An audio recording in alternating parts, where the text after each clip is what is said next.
একটা পাতাতে পরিবারের সকলের নাম থাকে, মেনকার নাম ওই পাতাতেই লেখা হবে। ওই মেনকা আমার রানার জায়গা নিতে পারে না, রানা হলো আমার বেটা। মেনকা কিন্তু এই বাড়িরই মেয়ে, আর সেটা তোমাকেও বিশ্বাস করতে হবে বাবা। না, ওই মিথ্যেবাদী মেনকা এই পরিবারের মেয়ে নয়। ওই মেনকা এই বাড়িতে সবাইকে বোকা বানাচ্ছে। এই পরিবারের মেয়ে তুই রে অপয়া, তুই। দেখো, আমার তো খুব খিদে পেয়েছে, আমি খেয়ে নিচ্ছি।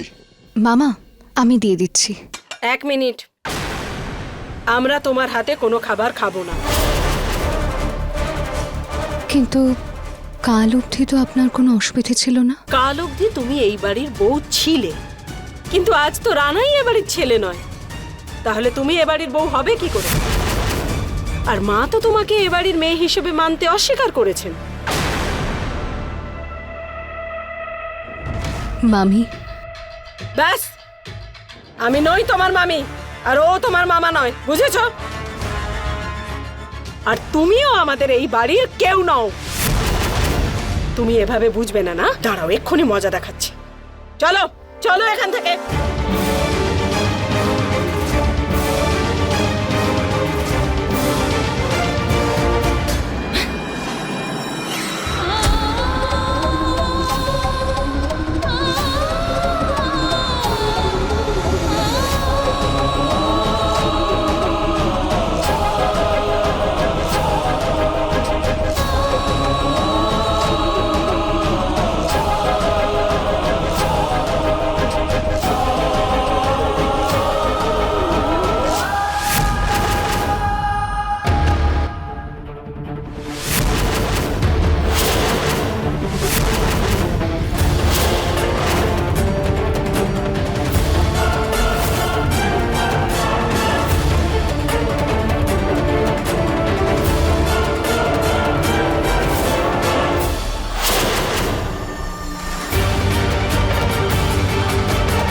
মধুবালা,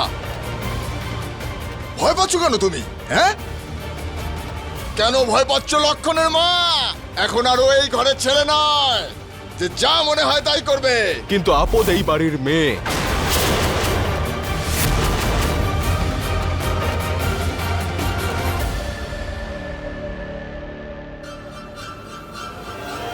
কিন্তু আমি মানি না।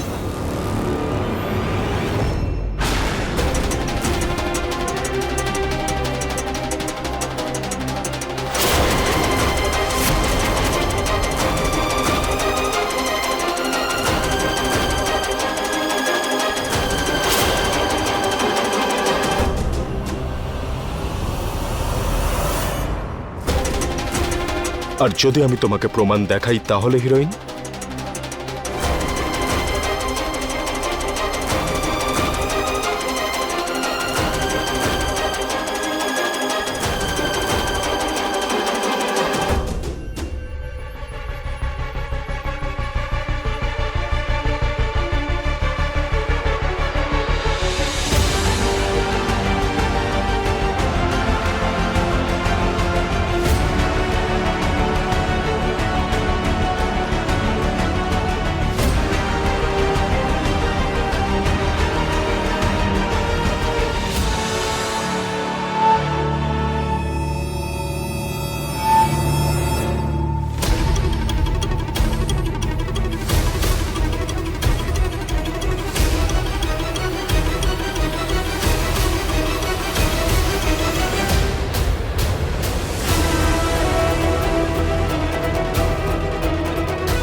বড়বাবু,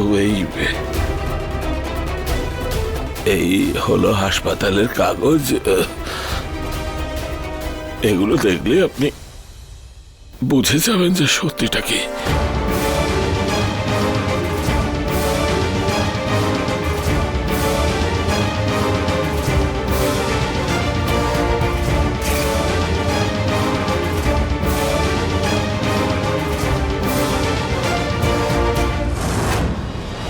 বাচ্চা নিয়ে কোথায় যাচ্ছেন আপনি? তোমার কাজটা ছিল শুধুমাত্র আমার ছেলেটাকে পৃথিবীতে আনা। তোমার কাজটা হয়ে গেছে, এবার তুমি কে বাবু?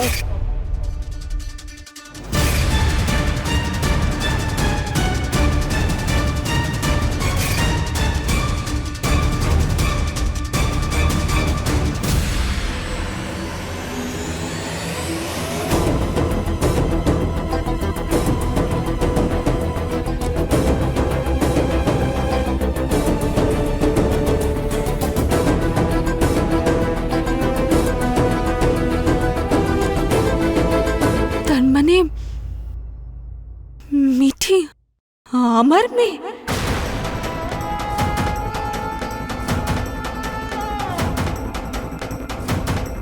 আর রানা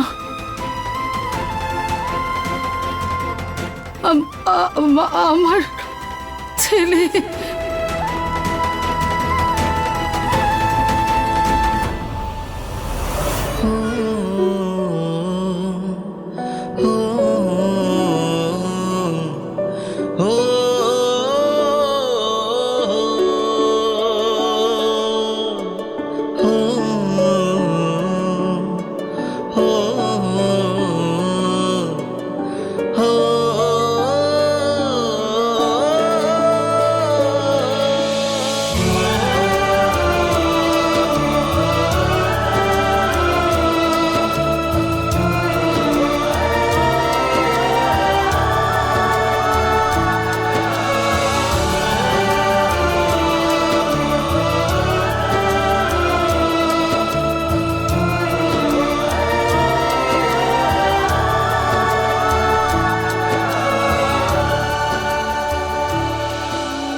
আমার ছেলে।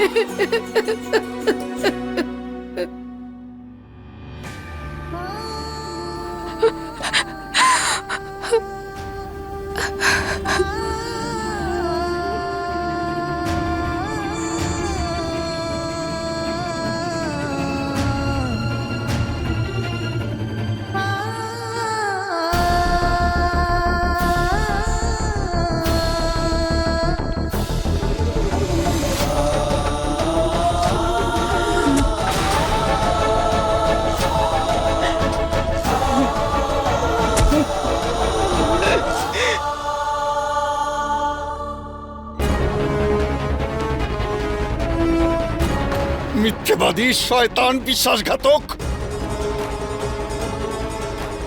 আমি সারা জীবন তোকে আমাদের পরিবারের একজন ভেবে এসেছি, আর তুই আমাদের জীবনের সাথে এত বড় একটা অন্যায় করলি। আমার হৃদয়ের টুকরোকে আমার থেকে দূর করে দিয়েছিস রাকেশ। ইচ্ছে করছে এই মুহূর্তে তোকে আমি পুলিশের হাতে তুলে দিই, কিন্তু না, আরো অনেক বড় শাস্তি তোর প্রাপ্য।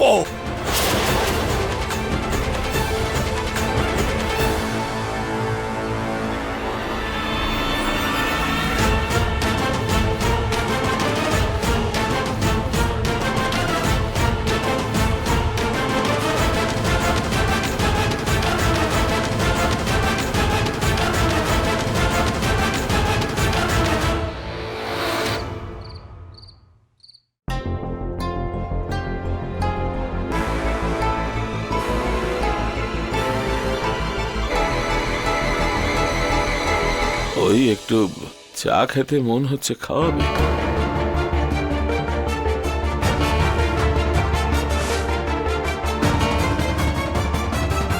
আরে এক কাপ চাই তো। সেই জন্যই প্রথমবার তোমাকে যখন দেখেছিলাম মনে হচ্ছিল আগে থেকেই চিনি। হসপিটালে যখন আমরা দুজন পাল্টে যাচ্ছিলাম, তোমার উপর আমার নজর তখনই পড়ে গেছিল। আমাদের জীবনের সবচেয়ে কঠিন মুহূর্ত ছিল। সেই প্রথম কঠিন মুহূর্তেও আমরা সঙ্গে ছিলাম, আর আজকেও আছি। সব সময় থাকবে। আপদ আমরাই তো একে অপরের সমস্যাটা বুঝতে পারবো, না হলে এরকম কি বলে ওটাকে, সিচুয়েশন, এরকম সিচুয়েশন কারোর লাইফে কোনোদিন এসেছে নাকি? কি অদ্ভুত ব্যাপার, তাই না রানা? আমার শ্বশুর শাশুড়ি নাকি আমারই মা বাবা, আর তোমার শ্বশুর শাশুড়ি তোমার। কাউকে যদি বলা হয় তাহলে তারা জিজ্ঞেস করবে কোন সিনেমার গল্প শোনাচ্ছ।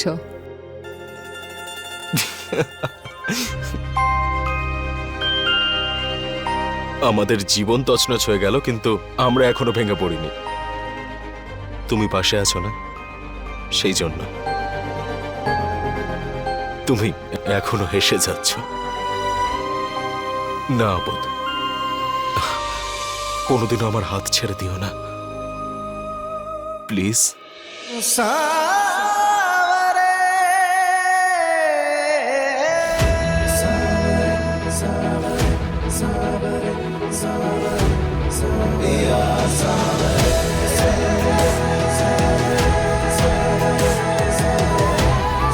তোমার জন্য জল নিয়ে আসছি।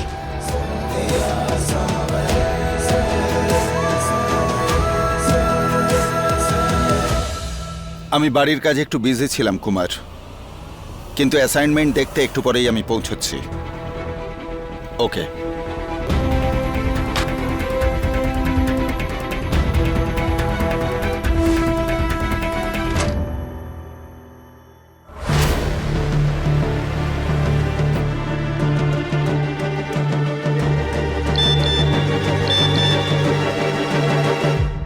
বড় বাবু এত রাতে ডেকে পাঠিয়েছেন? অবশ্যই যাব। হ্যাঁ,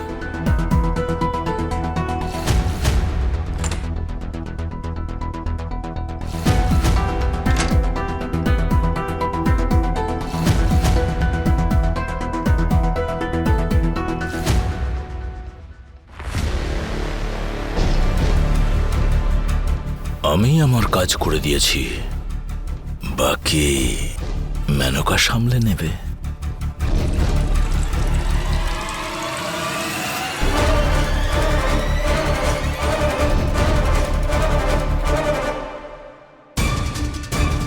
এত রাতে বাবা কোথায় গেল?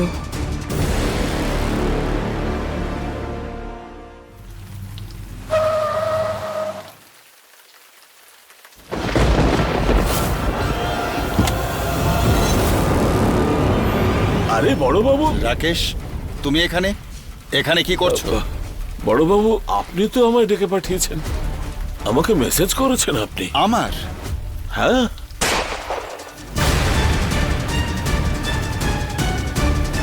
রাকেশ!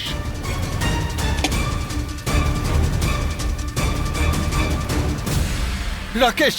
রাকেশ! রাকেশ! রাকেশ, কি হলো? রাকেশ! রাকেশ, আমি তোমায় এক্ষুনি হসপিটালে নিয়ে যাচ্ছি। রাকেশ! রাকেশ! হে ভোলানাথ, এটা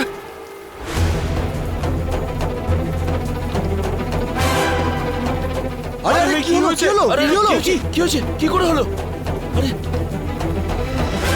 আপনারা আমার দিকে তাকাচ্ছেন কেন? আমি একে মারিনি।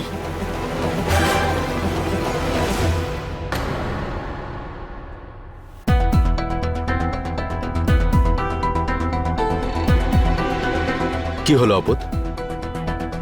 রানা, আমি না এই মাত্র বাবাকে ব্রিফকেস হাতে বাড়ির বাইরে বেরোতে দেখলাম। বাবা এত রাতে কোথায় যাচ্ছে? আমার খুব চিন্তা হচ্ছে। ফ্যাক্টরিতে কোনো কাজ পড়ে গেছে হয়তো, চলে আসবে এক্ষুনি। এত টেনশন করছো কেন?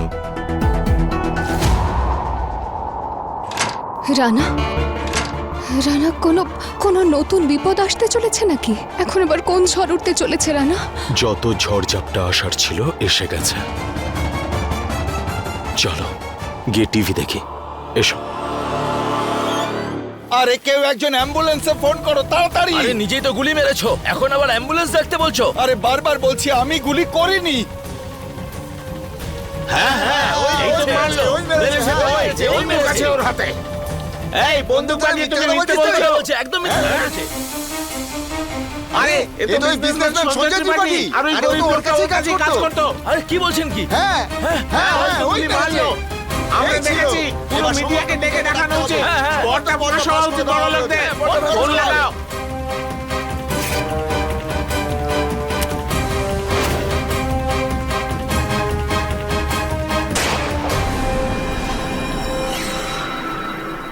রাকেশ!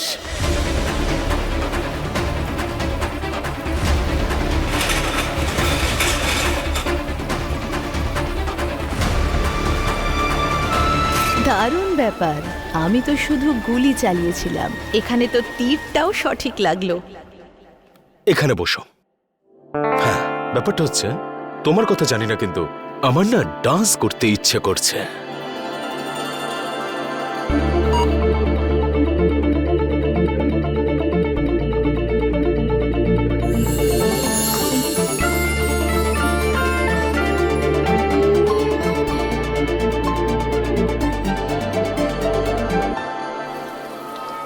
এখানে খুন হয়েছে, তাড়াতাড়ি চলে আসুন। ত্রিপাঠী, আজ তো তোর খেলা শেষ। হ্যাঁ, আরে ফোন করো, ফোনটা করো, মিডিয়াকে ফোন করো। ত্রিপাঠীরা, তোমাদের কাউকে তো আমি একদম ছাড়বো না। আর তো বসার জায়গা নেই সঞ্জয় ত্রিপাঠী।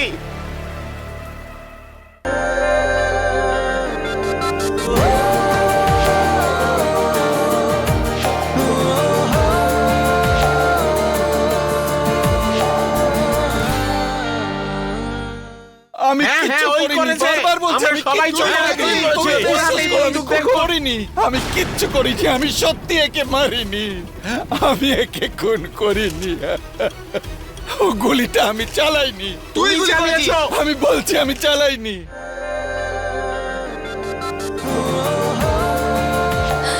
এই সিনেমার হিরোর থেকে তো ভালো নাচ তুমি করতে পারো। তুমি হাসলে তো, সেই জন্য মিউজিক ছাড়া ডান্স তো করতেই পারি। আরে চুপ করে দাঁড়িয়ে থেকে কি করছো তুমি আপদ? কোনো একটা গান চালিয়ে দাও এক্ষুনি। দাঁড়াও, আরেকটা মিউজিক চ্যানেলে দিচ্ছি। এই শহরের একজন নামী বিজনেসম্যান সঞ্জয় ত্রিপাঠী খুব খারাপ ভাবে নিজের গরিব এমপ্লয়িকে গুলি করেছেন। এখন সবার মুখে একটাই প্রশ্ন, সঞ্জয় ত্রিপাঠী বিজনেসম্যান নাকি জল্লাদ?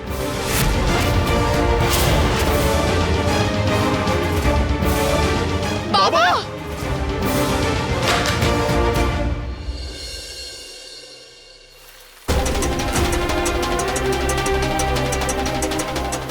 বাবা! বাবার গাড়ি?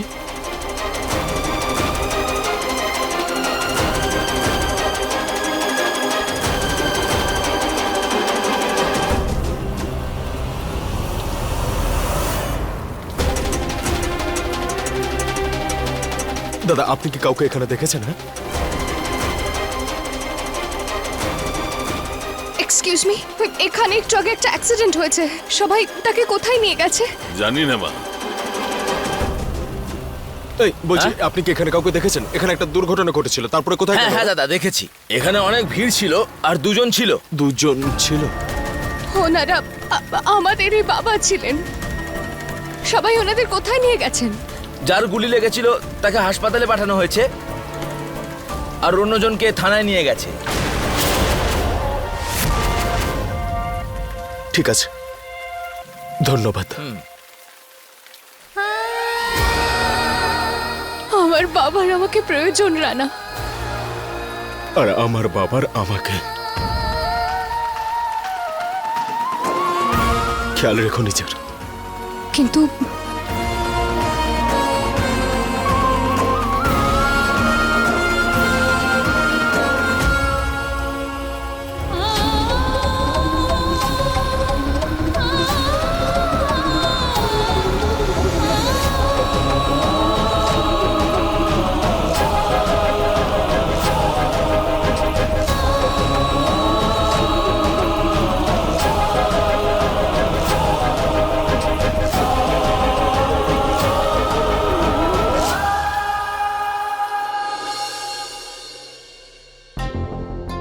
ইন্সপেক্টর, আমি মিঠি। আমি কি আমার বাবার সাথে দেখা করতে পারি? কি নাম ওনার? সঞ্জয় ত্রিপাঠী। আচ্ছা, ওই তো সামনে। বাবা,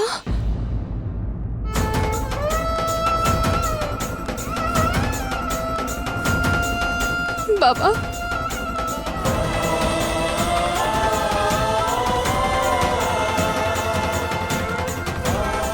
মা,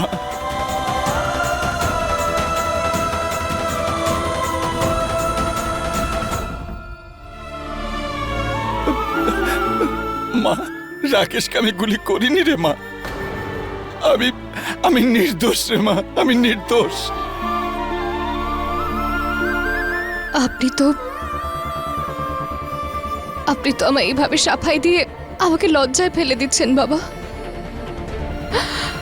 আর এমন ভাবে বলছেন যেন আমি তো আপনাকে চিনিই না। পুরো পৃথিবীও যদি আপনার বিরুদ্ধে চিৎকার করে বলে, তারপরেও আমি আপনার পাশেই থাকবো বাবা। আমার বাবার উপর গুলি চালানোর সাহস কি করে হলো তোমার? রানা, সম্পর্ক বদলে গেলেও মানুষটা তো একই রয়ে গেছে। তুমি বাবাকে সন্দেহ কি করে করতে পারো? সে তোমায় লালন পালন করে বড় আর করেছে। যে আমাকে জন্ম দিয়েছে সে মৃত্যুর সঙ্গে লড়াই করছে।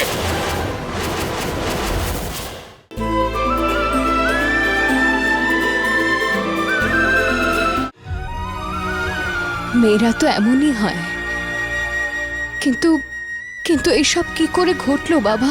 আমায় তো কুমার প্রজেক্ট দেখার জন্য ওখানে ডেকেছিল, আর ওখানে আমি রাকেশকে দেখলাম। আমি ওকে বললাম যে তুমি এখানে কি করছো? ও বলল যে আমি ওকে ওখানে ডেকেছি। আর তারপর কে জানে কোথা থেকে গুলি লাগলো ওর। ও ও আমার পায়ের কাছে পড়ে গেল। আমার বাবার উপর গুলি চালানোর সাহস কি করে হলো তোমার? রানা, সম্পর্ক বদলে গেলেও মানুষটা তো একই রয়ে গেছে। তুমি বাবাকে সন্দেহ কি করে করতে পারো? সে তোমায় লালন পালন করে আর বড় যে করেছে। আমাকে জন্ম দিয়েছে সে মৃত্যুর সঙ্গে লড়াই করছে। একটা কাজ করা যাক আবুদ, আমি আমার বাবাকে সামলাচ্ছি আর তুমি তোমার বাবাকে বাঁচাও।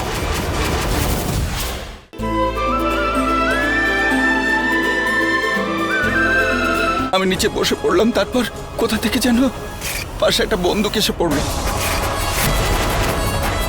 আমি বন্দুকটা হাতে তুলে দেখছিলাম, আর তখন লোকজন চলে এলো আর তারা বলতে লাগলো যে আমি রাকেশকে গুলি করেছি, কিন্তু আমি রাকেশকে গুলি করিনি। আমি জানি না যে কি করে গুলি লাগলো। আর আমি এখন আমাকে এটা জানতে হবে যে কে গুলিটা চালিয়েছিল আর কেন। আমায় খুব তাড়াতাড়ি আসল অপরাধীকে খুঁজতে হবে।